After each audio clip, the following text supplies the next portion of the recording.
सफीज हूं। राजस्थान के एक प्राइवेट अस्पताल की व्हाट्सएप ग्रुप की चैट लीक होने के बाद से हंगामा हो गया है। किस तरह से डॉक्टर्स मुस्लिम मरीजों के बहिष्कार की शपथ ले रहे हैं और किस तरह से अपने साथियों को इस पे तैयार कर रहे हैं उस अस्पताल के डॉक्टर्स के मुस्लिम मरीजों का इलाज नहीं करना चाहिए, आज से बंद कर देना चाहिए। गोदी मीडिया बहुत दिनों से चिल्ला चिल्ला के कह रहा है कि इस्लामोफोबिया जैसा कुछ नहीं है, भारत में मुसलमानों के साथ कोई भेदभाव नहीं हो रहा है, ये सिर्फ विक्टिम कार्ड खेलने का काम चल रहा है। अगर आप गोदी मीडिया के नामचीन चैनल्स को देखेंगे, वही भाजपाई भी कह रहे हैं और वही अल्पसंख्यक मंत्री भी कह रहे हैं, मुख्तार अब्बास नकवी, कई दिनों से कि भारत तो मुसलमानों के लिए जन्नत जैसा है और यहां किसी भी तरह का मोदी सरकार के आने के बाद से भेदभाव नहीं हो रहा है। आज उनकी जबान पे ताले पड़ना चाहिए या बेशर्मी बेगैरती बढ़ जानी चाहिए। यह मामला पूरा का पूरा राजस्थान के डिस्ट्रिक्ट चूरू के सरदार शहर इलाके के एक प्राइवेट अस्पताल का है,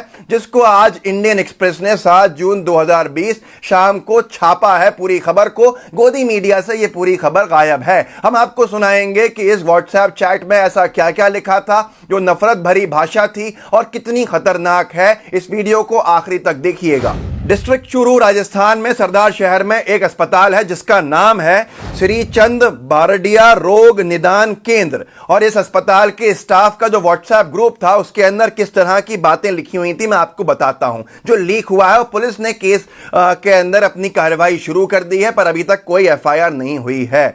कल से एक मैसेज था इसमें, कल से मैं मुस्लिम एक डॉक्टर एक एक्सरे करने वाले का, कल से मैं मुस्लिम पेशेंट का एक्सरे नहीं करूंगा, यह मेरी शपथ है, मैं कसम खाता हूं, मतलब इनका यह कहना था। और उसके साथ साथ इस ग्रुप का नाम है बारडिया राइज, और उसके बाद एक ने लिखा था मुस्लिम पेशेंट को देखना ही बंद करवा दो। ये डॉक्टर हैं जिन्होंने लिखा था कि मुस्लिम पेशेंट्स को देखना ही बंद करा दो, एक लेडी डॉक्टर हैं। अभी हमने आरती लालचंदानी का केस देखा ही था, किस तरह से वो तबलीगी जमात के लोगों को मारने की जान से बात कर रही थी। उनका कुछ नहीं हुआ है, बहुत से लोगों ने पूछा भी उनके साथ क्या हुआ, उनको सिर्फ उनकी पोस्ट पे से हटा दिया गया है, उस कॉलेज के प्रिंसिपल की। तो ये सजाएं होती हैं जो बदली बदली हिंदी नाम और उर्दू नाम के लिए फर्क की होती हैं। आगे इन्हीं डॉक्टर साहिबा ने यह भी लिखा, अगर हिंदू पॉजिटिव होते, मुस्लिम डॉक्टर होता तो हिंदुओं को कभी नहीं देखता। यह अंतर्यामी हो गई, जबकि कितने मुसलमान डॉक्टर्स लगे हुए हैं अपनी जान की बाजी लगाने के लिए, क्योंकि सब भारतीय हैं, कोई हिंदू मुसलमान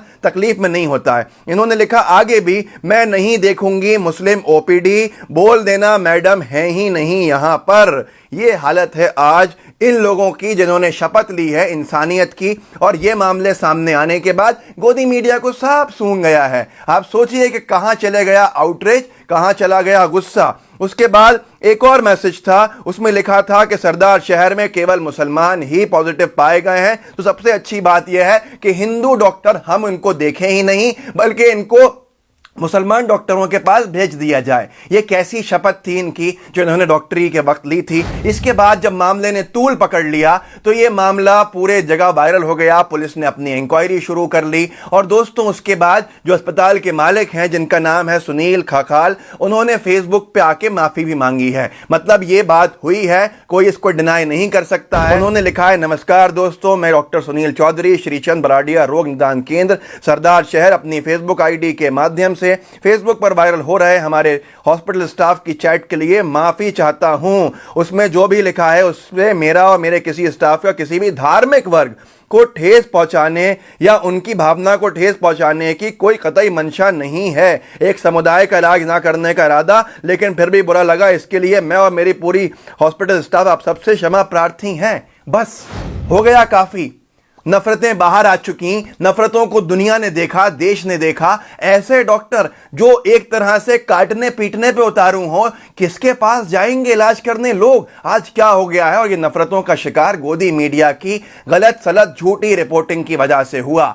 थूकने वाली खबरें जो पुलिस ने खंडन किया जिनका बाद में, अश्लीलता वाली खबरें पुलिस ने खंडन किया जिनका बाद में, और उसके बाद सबने देखा कि तबलीगी जमात से किस तरह से अगर फैला कोरोना तो फिर मजदूरों के मामले में क्या था और दूसरी जगह क्या था जहां तबलीगी जमात गई भी नहीं। लेकिन सरकार ने अपनी जिम्मेदारी से बचने के लिए मीडिया की सहायता लेते हुए पूरी की पूरी तरह से डिमोनाइज कर दिया तबलीगी जमात को, एक तरह से कातिल बता दिया, गुनाहगार बता दिया, और ये हुआ उसकी नफरतों के शिकार में। क्या आपको याद होगा कुछ दिन पहले जयपुर में यही राजस्थान का केस था। एक महिला, गर्भवती महिला मुस्लिम, उसको इलाज करने से मना कर दिया था अस्पताल ने। उसके पति का आरोप भी यही था कि मुस्लिम होने की वजह से इलाज करने से मना किया। उसकी जो डिलीवरी हुई वो एम्बुलेंस में हुई और बच्चा खत्म हो गया। ऐसे कई केसेस कोरोना में देखने को मिले। दोस्तों, अगर फिर भी कोई कहे कि नफरतें नहीं हैं, फिर भी कोई कहे कि ये झूठा प्रोपेगेंडा है कि नफरतें हैं भारत के अंदर और इसको जो फैला रहा है वो एंटी नेशनल है, तो आपको समझना होगा ये पूरे मामले कैसे हैं। कि आज एक बड़े अस्पताल की व्हाट्सएप चैट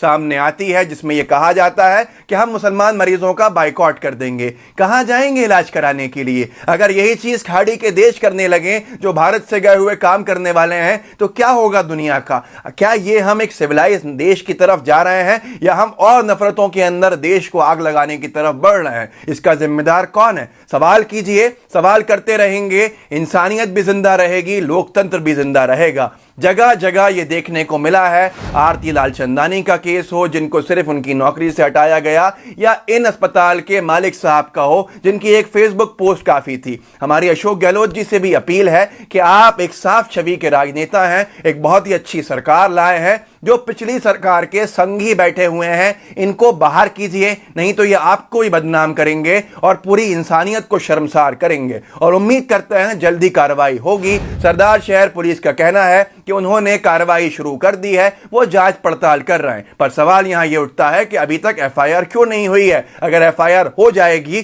तो हमारा सबका भरोसा सिस्टम के अंदर बना रहेगा, लेकिन इतने दिन गुजरने के बाद अभी एफआईआर नहीं होगी तो बहुत से सवालिया निशान खड़े होते हैं। मैं फिर कहूंगा कि संघी लोगों को सिस्टम से बाहर करना ही इलाज है इस पूरी नफरतों को खत्म करने का। तो दोस्तों देखिए, आप भी अपने आसपास नफरतों को कम करने के लिए काम कीजिए, जिससे कि पूरे देश में एक भाईचारा, एक आपसी प्रेम बन सके। आपको लगता है हमारे काम सही हैं? चैनल को सब्सक्राइब कीजिए, बेल आइकन दबाइए और इस वीडियो को ज्यादा से ज्यादा शेयर कीजिए ताकि कार्रवाई हो सके।